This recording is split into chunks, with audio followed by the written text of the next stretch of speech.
Hello learners. आज हम जिस टॉपिक पर चर्चा करने वाले हैं उस टॉपिक का नाम है Simon commission.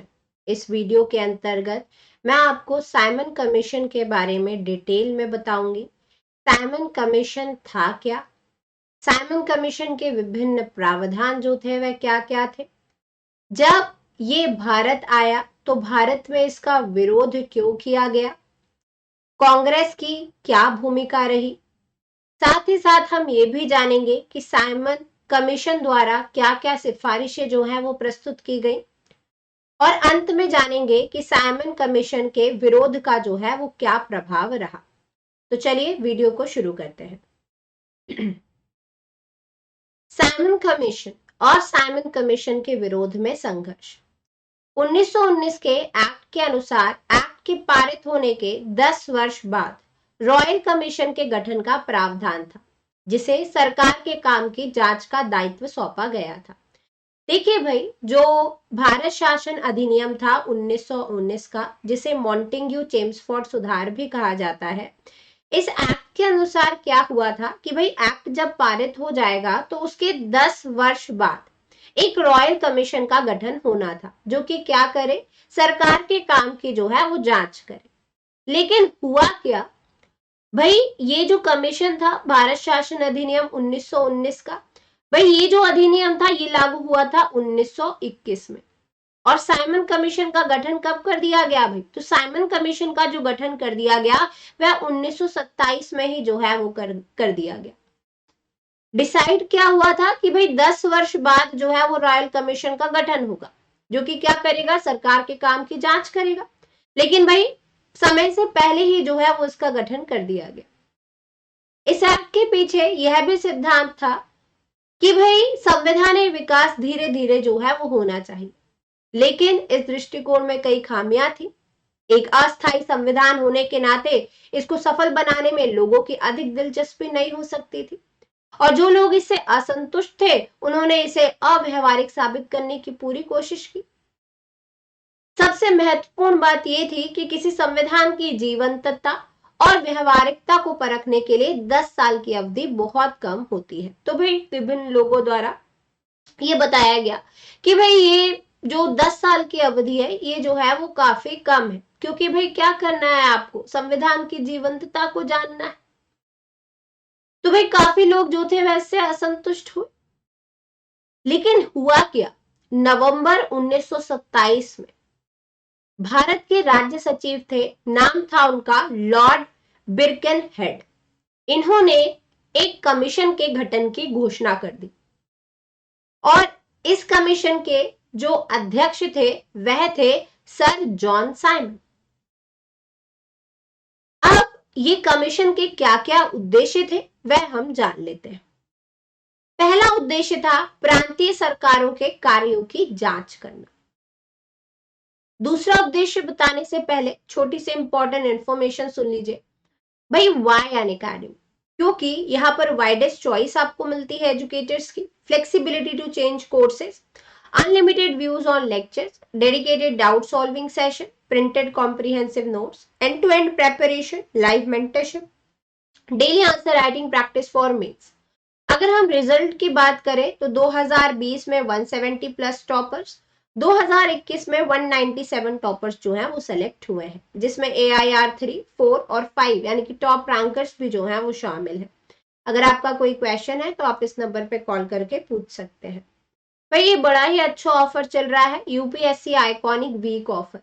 Gate optional subscription free on 18 month and above iconic subscription. अगर आप 18 मंथ या उससे ज्यादा का आइकॉनिक सब्सक्रिप्शन लेते हैं तो आपको ऑप्शनल सब्सक्रिप्शन जो है वो फ्री मिलेगा।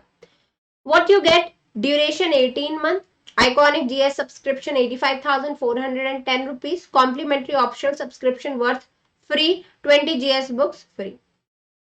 आपको कितना पे करना है, टोटल प्राइस है आपका 1,31,860, लेकिन आपको पे कितना करना है भाई 85,410, यानी कि यहाँ पर टोटल आपकी सेविंग है 46,450। साथ ही साथ यहाँ पर आपको CSE एश्योर भी मिलने वाला है। यहाँ पर ध्यान देने वाली बात यह है कि प्राइस इसका जरूर है 85,410 रुपीज, परंतु अगर आप एजुकेटर कोड का इस्तेमाल करते हैं मेरा है JGIS10।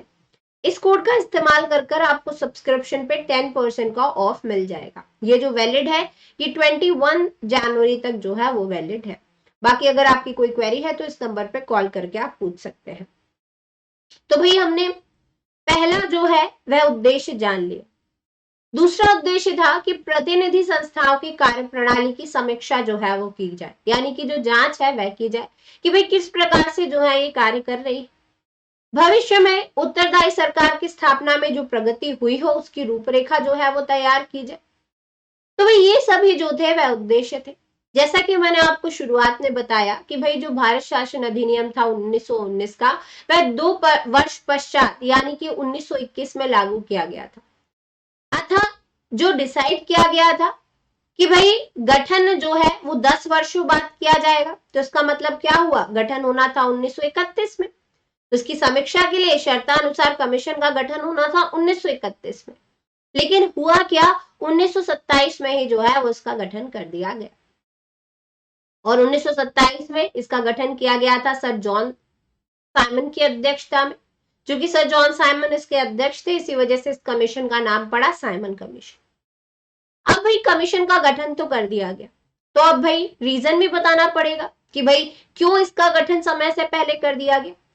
तो भाई कमीशन के गठन के कारण बताते हुए ब्रिटिश सरकार ने स्पष्ट किया कि इसकी नियुक्ति के द्वारा वह भारत की समस्याओं पर उदारता पूर्वक विचार जो है वो करना चाहती है। लेकिन ये तो ब्रिटिश सरकार ने अपना तर्क जो है वो दिया था, लेकिन वास्तविक कारण जो थे वह कुछ और ही थे। क्या थे वो जानते हैं। ब्रिटेन की राजनीतिक स्थिति ने टोरी सरकार को विवश किया कि वह कमीशन की नियुक्ति शीघ्र करे। आगामी ब्रिटिश चुनावों में टोरी दल के हारने की संभावना थी, अतः वह भारतीय संदर्भ में वैधानिक कमीशन की नियुक्ति का श्रेय स्वयं जो थी वह लेना चाहती थी। दूसरा था कि सरकार ऐसे समय प्रतिनिधि मंडल भेजना चाहती थी जब भारत में सांप्रदायिक तनाव जो है वो बहुत ज्यादा, ताकि कमीशन को भारतवासियों की सुशासन की क्षमता पर जो है वो संदेह हो जाए। तो भाई ये क्या थे, छुपे हुए जो थे वास्तविक कारण थे कि समय से पूर्व क्या कर दिया गया, इस कमीशन का जो है वो गठन कर दिया गया। और भी कारण थे, देखते हैं। कमीशन की नियुक्ति के पीछे एक और स्वराजवादी और दूसरी ओर नेहरू और सुभाष चंद्र बोस के नेतृत्व में युवा गतिविधियों का दबाव भी जो था वह काम कर रहा था। भाई आपको याद होगा ये क्या समय है, 1927 का समय। यहाँ पर हमने देखा कि भाई जो वरिष्ठ नेतागण थे वह क्या कर रहे थे, डोमिनियन स्टेटस की मांग कर रहे थे। लेकिन ये जो स्टेटस, ये जो युवा वर्ग था, ये क्या करने लगा था, ये जो था अब पूर्ण स्वराज की मांग करने लगा था कि भाई हमें अधिराज्य नहीं चाहिए, हमें क्या चाहिए भाई, पूर्ण स्वराज जो है वो चाहिए, पूर्ण स्वराज। तो भाई ये विभिन्न गतिविधियों को अंजाम दे रहे थे। तो हुआ क्या, नेहरू और सुभाष चंद्र बोस के नेतृत्व में जो युवा गतिविधियां चल रही थी उनका दबाव को भी ये लोग कम करना चाह रहे थे। कमीशन के 7 सदस्य अंग्रेज थे, साथ ही साथ ब्रिटिश संसद के सदस्य भी थे।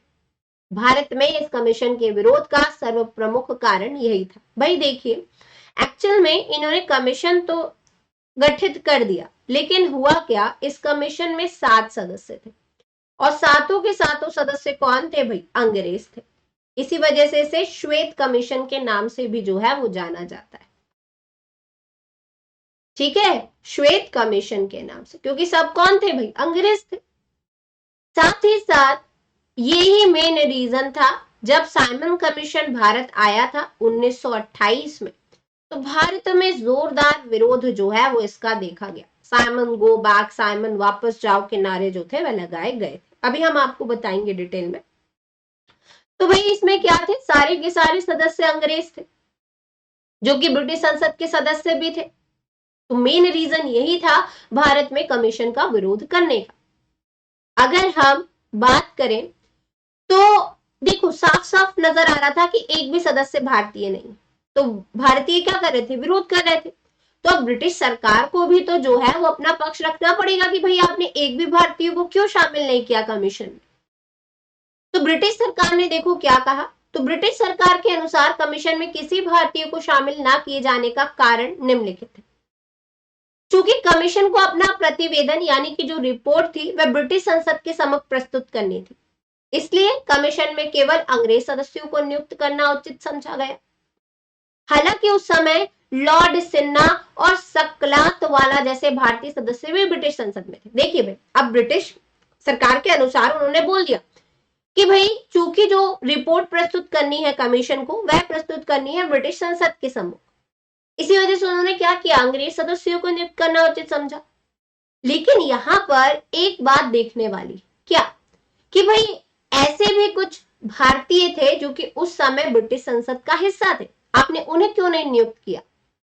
तो भाई यही चीज है कि लॉर्ड सिन्हा, सकलातवाला जैसे भारतीय सदस्य भी ब्रिटिश संसद में थे, लेकिन आपने क्या किया, सातों के सातों सदस्यों को अंग्रेज सदस्य रहे।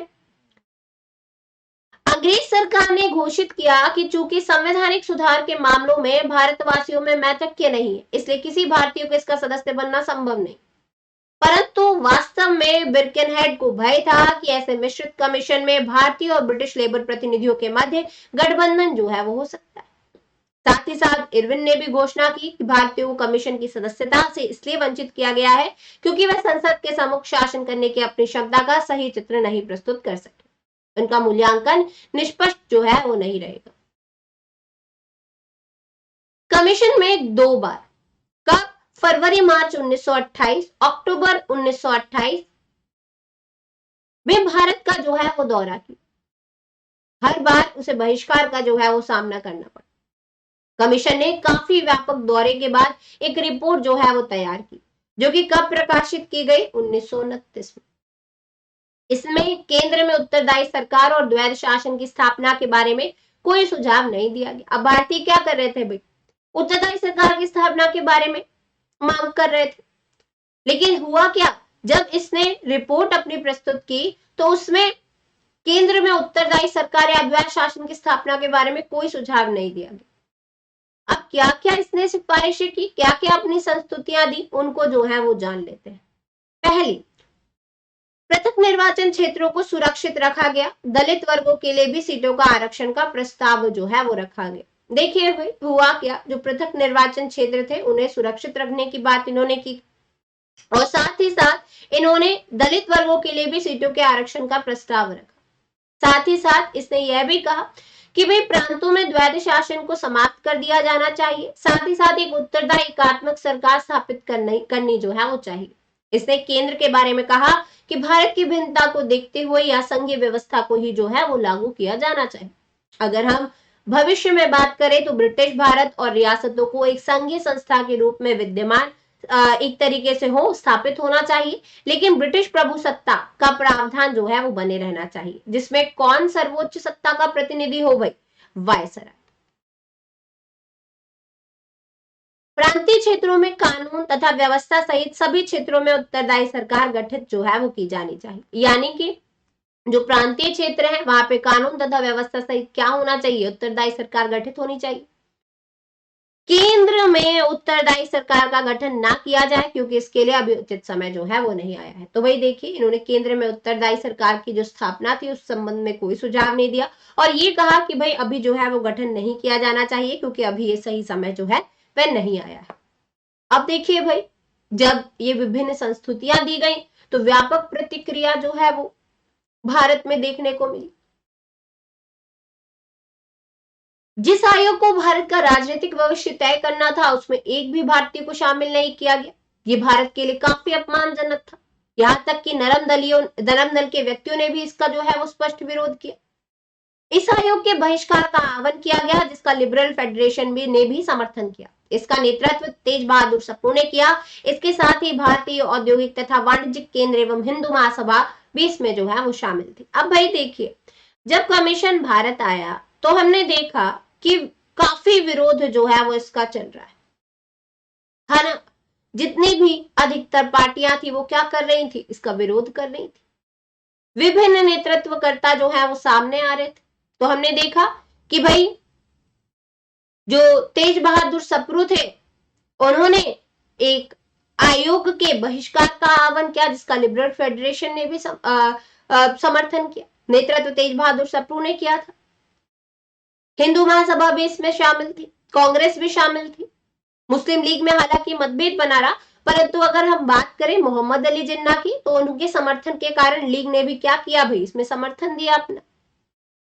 किसान मजदूर party, liberal federation, Hindu Mahasabha, मुस्लिम लीग, कांग्रेस ने मिलकर कमीशन के बहिष्कार की नीति अपनाई। जबकि ऐसी भी कुछ पार्टीज थी जिन्होंने क्या किया भाई, इसका बहिष्कार नहीं किया। कौन कौन सी थी? तो पंजाब में यूनियनिस्ट पार्टी, दक्षिण भारत में जस्टिस पार्टी और मुस्लिम लीग की शफी को छोड़कर अधिकतर जो पार्टीज थी उन्होंने क्या किया था भाई, इस कमीशन का बहिष्कार जो था वह किया था। और काफी बड़ी बड़ी रैलियां भी जो है वह इस कमीशन के बहिष्कार में निकाली गई। आपने देखा होगा कि भाई एक पोस्टर में साइमन गो बैक जो है वो लिखा गया है, जैसे कि ये वाली पिक्चर में ये देखिए, यहाँ पर ये रैली निकाली जा रही है जिसमें क्या किया जा रहा है भाई, साइमन कमीशन का विरोध जो है वो किया जा रहा है। नेक्स्ट देखते हैं आप,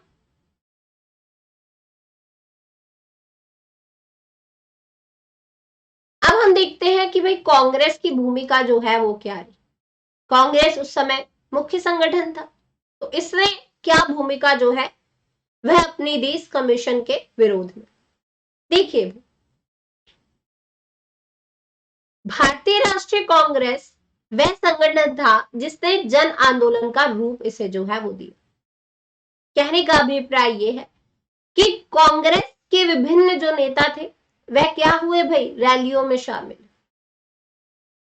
कांग्रेस के मद्रास अधिवेशन जो कि 1927 में हुआ था, जिसकी अध्यक्षता एम.ए. अंसारी ने की थी, उन्होंने कांग्रेस के प्रत्येक स्तर और प्रत्येक स्वरूप में साइमन कमीशन के बहिष्कार का निर्णय लिया। भाई देखिए, ये जो अधिवेशन हुआ था कांग्रेस का, इसमें निर्णय लिया गया कि हम साइमन कमीशन का क्या करेंगे, बहिष्कार करेंगे। लेकिन अब हुआ क्या, जो जवाहरलाल नेहरू थे उनके द्वारा एक प्रस्ताव रखा गया जो कि पूर्ण स्वराज का था, जो कि क्या हुआ भाई, एक झटके में पारित हो गया। लेकिन महात्मा गांधी ने 12 जून 1928 को यंग इंडिया में स्पष्ट किया कि बहिष्कार सिर्फ प्रस्ताव पारित करने तक ही सीमित जो है वो नहीं। उन्होंने देखते हैं क्या लिखा। कहा जाता है कि स्वतंत्रता का प्रस्ताव ही उचित जवाब है। आयोग की नियुक्ति को सही जवाब मिलना ही चाहिए। भाषण चाहे जितना भी बहादुरी से भरे हो, घोषणा चाहे जितनी भी महत्वपूर्ण हो, उसको इसकी आवश्यकता नहीं है। इसके लिए उचित कार्यवाही जो है वो की जानी चाहिए। तो ये जो था वह महात्मा गांधी ने लिखा था यंग इंडिया में स्पष्ट रूप से। अब हम इस जन आंदोलन के बारे में चर्चा करेंगे, उसके पहले एक छोटी सी इंपॉर्टेंट इंफॉर्मेशन सुन लीजिए। The right time to start preparing for prelims 2024। Join कीजिए एक्सपीडिशन बैच, ये कॉम्प्रिहेंसिव बैच है सीएससी 2024 के लिए, इंग्लिश में कवर किया जाएगा, जनवरी 19 से शुरू हो रहा है, so enrol now. Right time to start preparing for CSC 2024 expedition batch, जो कि इंग्लिश में कवर किया जाएगा। एनसीईआरटी सीसेट कवरेज यहाँ पर कॉम्प्रिहेंसिव मिलेगा। इंडिया के टॉप एजुकेटर्स द्वारा क्लासेस मिलेंगी, प्रीलिम्स और मेंस टेस्ट सीरीज मिलेगी, जनवरी 19 से शुरू हो रहा है, सो एनरोल नाउ। लोन भी अवेलेबल है 0% EMI के साथ, अप्रूवल 2 घंटे में, minimal paper work, flexible tenure, so subscribe now. भाई ये बहुत इंपॉर्टेंट इंफॉर्मेशन है। अभी अनअकैडमी की क्लासेस जो है वो अब ऑफलाइन भी अवेलेबल है। कहां पर? तो Unacademy centre old Rajendra Nagar में है। अभी एडमिशन ओपन है 2024 फाउंडेशन बैच के लिए, जहां पर कॉम्प्रिहेंसिव 100% सिलेबस कवरेज मिलेगा, 800 प्लस आवर्स का फुल एक्सेस आप कर सकते हैं, प्लस क्लासेस और टेस्ट को। तो अगर आपका कोई क्वेश्चन है तो आप इस नंबर पे कॉल करके अपने डाउट जो है वो पूछ भी सकते हैं। तो अनअकैडमी, लेट्स क्रैक इट। चलिए भाई, अब हम जन आंदोलन देखते हैं कि भाई किस प्रकार से ये बना। साइमन कमीशन 3 फरवरी 1928 को बंबई जो था वह पहुंचा। अब जब साइमन कमीशन बंबई पहुंचा तो मैंने आपको बताया था शुरुआत में काफी इसका जोरदार विरोध हुआ था। तो 3 फरवरी 1928 को जब ये बंबई पहुंचा तो उसका स्वागत जो है वो काले झंडों से किया गया और साइमन गो बैक के नारों से किया गया। इसके विरोध में हमने देखा कि हड़तालों का आह्वान किया गया। हजारों लोगों ने सड़कों पर एकत्र होकर साइमन कमीशन के विरोध में नारे लगाए। बहिष्कार एक तरह का प्रतिरोध आंदोलन जो है वो बन गया। केंद्रीय विधानसभा ने भी साइमन कमीशन का स्वागत करने से इनकार कर दिया। तो वही देखिए अब जोरदार विरोध जो है वो इसका देखा जा रहा है। साइमन कमीशन के विरोध में देखा गया कि बड़ी संख्या में युवाओं ने जो है वो भाग लिया। पहली बार राजनीतिक भागीदारी का अनुभव जो है वो प्राप्त किया गया। युवा वर्ग जो है वह अपना क्या कर रहा है, इसमें समर्थन जो है वो दे रहा है। युवा द्वारा विरोध प्रदर्शन की चेतना उभरने से मौलिक समाजवाद विचारों के अंकुरण एवं विकास को उर्वर भूमि प्राप्त हुई, जिसका प्रभाव आप पंजाब नौजवान सभा, मजदूर एवं किसान दल, हिंदुस्तान सेवा समिति जो कि कर्नाटक की है जैसे संगठनों में परिलक्षित हुआ। इस विद्रोही चेतना को पुलिस के अत्याचार रोक ना पाए, हर क्षण विरोध के नए नए तरीके इजाद किए जाते रहे। वही देखिए अब नौजवान भी क्या आ गए हैं, कमीशन के विरोध में आ गए हैं। तो वह क्या कर रहे हैं, विभिन्न गतिविधियों को अंजाम दे रहे हैं। अब इसको क्या करना है भाई, खत्म करना है आंदोलन को। तो पुलिस क्या कर रही थी, अत्याचार कर रही थी। लेकिन देखा गया कि भाई आंदोलन जो है वो अब खत्म नहीं हो रहा था। एक तरीके से कहना चाहिए जो बहिष्कार था वो, विरोध के नए नए तरीके इजाद किए जाने लगे। पूना के नौजवान जो थे उन्होंने एक विरोध का नया तरीका अपनाया। क्या तरीका अपनाया, तो लोनावला से पूना तक रेल मार्ग तथा सड़क समांतर तथा कम दूरी पर जो है वो स्थित है। तो भाई नौजवानों ने क्या किया, एक ट्रक में सवार हो गए और जिस गाड़ी में साइमन कमीशन यात्रा कर रहा था उसके साथ साथ ट्रक में काले झंडे दिखाते हुए कहां से कहां तक गए, तो लोनावला से पुणे तक गए। अगर हम लखनऊ की बात करें तो खलिक कुज्जम्मा ने अपनी विलक्षण प्रतिभा का परिचय जो है वो दिया। इस आयोग के सदस्यों के स्वागत का आयोजन तालुकेदारों ने केसर बाग से किया। इस अवसर पर पतंगों और गुब्बारों में साइमन वापस जाओ लिखकर उन्हें आकाश में जो है वो उड़ा दिया गया। अब देखिए भाई विरोध का अलग अलग तरीका निकाल रहे हैं लोग। कई लोग क्या कर रहे हैं भाई, हड़ताल कर रहे हैं। कई लोग आप देखेंगे कि भाई रैलियां जो है वो निकाल रहे हैं। जैसे युवाओं ने, अभी मैंने आपको एक एग्जाम्पल दिया कि भाई कमीशन जो जा रहा था ट्रक में सवार हो गए और कमीशन के साथ साथ क्या किया इन्होंने, ट्रक में काले झंडे दिखाते हुए लोनावला से पुणे गए। साथ ही साथ देखा गया कि भाई पतंगों के ऊपर साइमन वापस जाओ लिख दिया, गुब्बारों के ऊपर साइमन वापस जाओ लिख दिया और क्या कर दिया भाई, आकाश में उड़ा दिया। तो भाई देखा गया कि विरोध में लोगों ने जितनी रचनात्मकता तथा हास्य व्यंग का परिचय दिया उतना ही लोगों के साथ पुलिस के व्यवहार पर क्रोध भी जताया, क्योंकि विरोध प्रदर्शन करने वालों के साथ पुलिस का व्यवहार बेहद बुरा था। मैंने आपको बताया कि भाई ये जो विरोध प्रदर्शन किया जा रहा था, पुलिस क्या कर रही थी, इन पर अत्याचार कर रही थी, विभिन्न लाठीचार्ज जो है वो कर रही थी। इवन देखो लाठीचार्ज तो कह रहा है कि भाई आम बात हो गई। कई बार जो है वो इतना ज्यादा पीटा जा रहा था युवाओं को कि भाई लहू लुहान जो थे वह पुलिस कर दे रही थी। इवन जो बड़े बड़े सम्माननीय नेता थे उनको भी जो है वो नहीं बख्शा गया। जैसे अगर हम बात करें तो लखनऊ में जवाहरलाल नेहरू, गोविंद बल्लभ पंत को पुलिस ने लाठियों से पीटा। लेकिन एक घटना थी जो कि काफी अप्रत्याशित थी, जो कि लाहौर में घटी। तो लाहौर में जो घटा वह था अप्रत्याशित। हुआ क्या, पंजाब के एक वयोवृद्ध और सम्मानित नेता थे, नाम था उनका लाला लाजपत राय। अब लाला लाजपत राय क्या कर रहे थे भाई, भीड़ का साथ दे रहे थे, साइमन कमीशन का विरोध कर रहे थे। तो भाई लाला लाजपत राय पर लाठियों से इतना ज्यादा वार जो है वो किया गया कि भाई उनकी जो थी वह मृत्यु हो गई।